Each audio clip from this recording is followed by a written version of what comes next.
আজ আমি কবি নির্মলেন্দু গুণের "তোমার চোখ এত লাল কেন" কবিতাটি আবৃত্তি করব।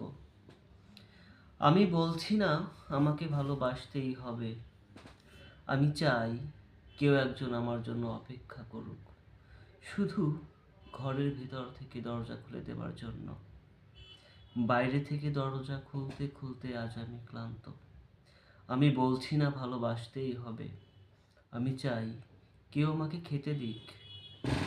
আমি হাত পাখা নিয়ে কাউকে আমার পাশে বসে থাকতে বলছি না। আমি জানি এই ইলেকট্রিকের যুগ নারীকে মুক্তি দিয়েছে স্বামী সেবার দায় থেকে। আমি চাই কেউ একজন জিজ্ঞেস করুক আমার জল লাগবে কিনা, আমার নুন লাগবে কিনা, পাট শাক ভাজার সঙ্গে আরও একটা তেলে ভাজা শুকনো মরিচ লাগবে কিনা। এঁটো বাসন গেঞ্জি রুমাল আমি নিজেই ধুতে পারি।